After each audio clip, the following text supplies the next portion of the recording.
L'analphabétisation est l'une des principales problématiques à laquelle la population rurale fait face au Mali. Selon les données statistiques du Centre national de documentation et d'information sur la femme et l'enfant, 25,5% des filles sont scolarisées contre 30,2% des garçons en 2014. Pourtant, le succès et l'épanouissement d'une femme dépendent de sa réussite scolaire et académique pour assurer son indépendance en tant que femme. À Koutiala, 3/4 des élèves quittent l'école sans avoir de diplôme. Ces documentaires s'intéressent à l'analphabétisme dans la zone de Koutiala qui touche plus le monde féminin. Le taux brut d'alphabétisation des femmes est de 21,5% contre 45,5% chez les hommes au Mali. Malgré la mise en œuvre d'une politique nationale genre ainsi qu'un ministère dédié à la promotion de la femme, de l'enfant et de la famille, les femmes rurales restent lourdement confrontées à cette problématique d'analphabétisme. Cela compromet leur autonomie en particulier et entrave le développement du pays en général. Madame Ami Damele est une femme au foyer. Découvrons comment l'échec scolaire peut affecter une femme.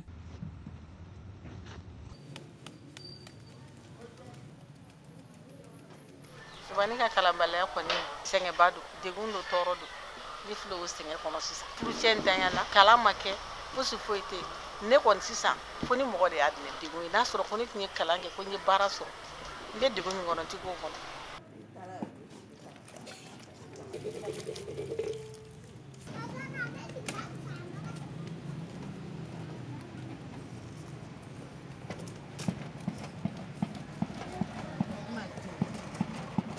L'article 12 du protocole de Maputo consiste à éliminer toute forme de discrimination à l'égard des femmes et garantir l'égalité des chances et d'accès en matière d'éducation et de formation.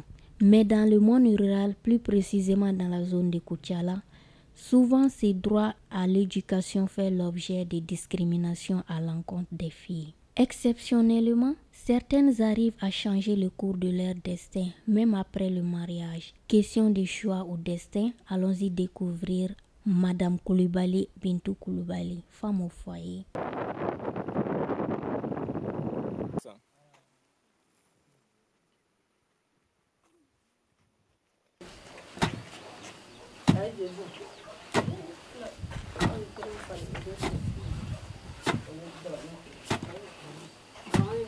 Ne yɛrɛ bolo musomanin ka kalanbaliya fɔlɔ mɔgɔw de tun b'a faamuya bari sabu o tun b'a fɔ ko ni ye musomanin don kalan na k'a dɔw tɛ furu ɲɛ o kama o tun tɛ musomanin don kalan na ka caya i bɛ taa ye mɔgɔ min taa musomanin don kalan na ka caya a bɛ se ka kɛ ale ka den cɛmanin man ca a caman na o bɛ cɛmanin de tɔgɔ sɛbɛn hali a kɔlɔlɔ delila ka ne yɛrɛ sɔrɔ ne yɛrɛ tɔgɔ sɛbɛnla ekɔli la ka tila ka taa ne dɔgɔnin don a la ne ma ekɔli kɛ o mɔnɛ yɛrɛ de bɛ ne na bi mɛ n furulen kɔ n cɛ ye n don baliku kalan na.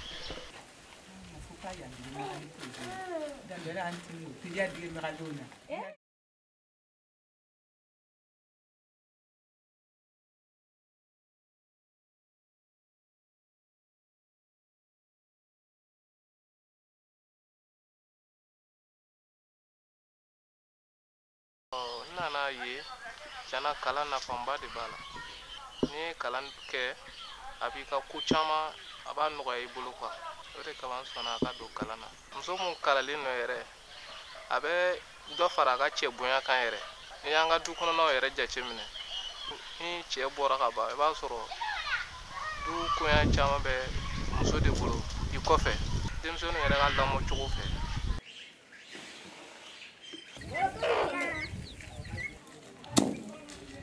Dans la société traditionnelle Mianka, avoir un enfant est une bénédiction.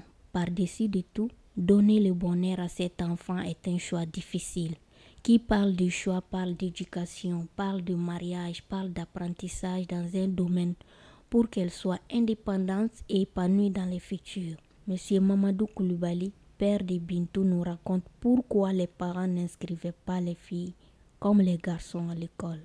Anton t'a fɛ an ka musow ka don kalan na parce que n'a furudon sera f'i k'a bɔ an tun tɛ sɔn k'a don o de kama an nana ye u min filɛ an ye u y'an sɛgɛn kɔfɛ de musow n'a kalanna banba gasi dɔ bɛ yen a b'a dɔn mɛ ni min ma kalan o ka sira t'u la o amala fo chugo mo kalale ni mo kala mal tsira ke dimsen kon man ha to bina ma do kalana am do to ko parce que muna su du kono bara bet fram kalangla tsira be ko on Sénégal odi on ngam nduru be mine anga sharku be mine anga mi shubi dene o drone ba to am mo bla no te be kan do kalana folandi mi se ka ali munu me ta Bamako be fere ke me ta ni sumalo ya nan fen ni tbulu ta Bamako ta fere ke te bo fo kalama sisan koro fana na ni be bagan de sirido kan sigi ni min soro la bo ka dem son ga dem ni mo go mi yere hinena balma kunda ou bien den kunda kan son domi bo ke ko la balu kala en ko fo o yele min bayere re bi ne ka kula ali di mo go be ka fo ko ne folo la mani bila man tikele ni se ka ko min bon yere la ka ke na be nye ko ke to ko yere tikele yele min bare bi ne ka ko ne ka balu kala wakati ani ma kala yele men bari ba ni re muso be mana kala aga chala male yere bitani ami gele adolo o be no ya yan san woni mi jamana ni mo de la yere bi wala sa yere ga sira bo no gol. Le gouvernement met des programmes d'épanouissement des femmes rurales en œuvre pour pallier à cette problématique qui freine le développement du pays. Le ministère de la Femme, de l'Enfant et de la Famille a été mis en place pour répondre aux droits socio-économiques des femmes du pays. Cette institution étatique répond-elle réellement aux besoins de cette classe sociale marginalisée? Madame Kadiatou Kone, chef de service local de la promotion de la femme, de l'enfant et de la famille à Koutiala, nous en parle. La problématique d'alphabétisation des femmes en milieu rural, c'est un problème crucial.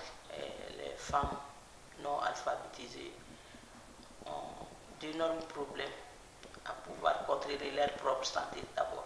Et en ce qui concerne l'abandon des filles, c'est lié, les causes sont multiples. D'abord, il y a les mariages précoces, les grossesses précoces. Tout ceci empêche les filles de poursuivre les études. Pour pouvoir faire le développement, il faut ce début d'abord, qui est l'alphabétisation de ces femmes. Je demande à toutes les bonnes volontés de nous aider pour pouvoir alphabétiser les femmes en milieu rural. Les enquêtes montrent que 19,5% des filles abandonnent l'école à partir du second cycle, dû à divers facteurs à ne pas négliger. L'implication des parents dans la réussite des filles à l'école est indispensable. À l'école fondamentale de Sinzina, les filles dominent les garçons, soit 182 filles contre 145 garçons au niveau du second cycle, mais leur taux d'échec reste élevé. Monsieur Akone Dimbo, directeur d'école Sinzina deuxième cycle B, nous témoigne cette inégalité à l'école. Du premier cycle au second cycle, elles viennent ici en nombre. Bon, septième année, il y a des cas de renvoi. Bon, souvent, c'est dû aux réalités du milieu. Les mariages précoces, souvent, c'est les cas d'abandon. Manque de moyens, elles abandonnent. Aussi, arrivées en 9e année, elles ne passent pas au DEF. Quand on fait le pourcentage, le taux est faible. Les parents ne donnent pas tellement d'importance aux études des filles. Donc, beaucoup pensent que la fille est là pour le foyer, se marier, se donner aux travaux champêtres. Un garçon aller à l'école, une fille aller à l'école, bon, je pense que la même chose, l'intérêt. Demasa o ka jija o ko hakili to demsano musomanu nga kalan o ka do bala o ko ne ka dine al ne mulu ma kala ni kalan do ma tenena kalan so telemo mi ka no don nana ide kalan do wakati tenena jija ka to ko sebe o la ta ala o ko ne ka dine ne be o deli ke demasa dela o ka dem musomanu ndu kalan sino be na muso ka ke kere fo den dine shima so bla ko fe mais famille balade ni na nimso ba ko fa tuli dem sen ko no musulman fe ko be no ka do na kala na ni ko nga kuma ni dungu ayo jija me wuli fajiri bu be ko ali premier sigla tala second sigla tala ki sia tala no ko ni fe bi si so ko iti la fi depuis 5 heures dans ne be bela ay la ko le so ta anya bune sigla na le kera fa ko le kera fe be ay sabar ni ta ni ko kana uso b'o denmisɛn du den bɛɛ b'o dɔn tellement que ne sɛgɛn ni yɛrɛ ne bɛ n yɛrɛ de yir'u la exemple n yɛrɛ ta denw kana se mɔdenw ka se mɔgɔ wɛrɛ ta fɛn bɛ so kɔnɔ ne b'o de fɔ dɔ kana tɛmɛ ne ta taabolo la. L'autonomisation exige de s'attaquer aux problèmes d'analphabétisme des femmes. Le développement humain des femmes permettra d'améliorer la qualité de vie et d'être des acteurs plus productifs de la société. L'analphabétisme favorise la précarité sanitaire des femmes. Cependant, les autorités doivent prendre contact avec les femmes rurales de la capitale de l'or blanc. Il serait judicieux de la part du gouvernement d'adapter sa politique à une conscientisation des femmes rurales sur leurs potentialités, sans oublier la sensibilisation des hommes du village sur l'autonomisation de la femme. Cette conscientisation passe obligatoirement par des formations afin de faire connaître les droits et devoirs, surtout en milieu rural où les femmes vivent dans les conditions pénibles. À savoir que 74,5% de la population malienne réside essentiellement dans le milieu rural et plus de la moitié constitue des femmes. Si le monde entier est d'accord avec la déclaration de Nelson Mandela selon laquelle une nation qui lit est une nation qui gagne, alors imaginez le sort d'une nation où la majorité de la population ne sait écrire, à fortiori lire.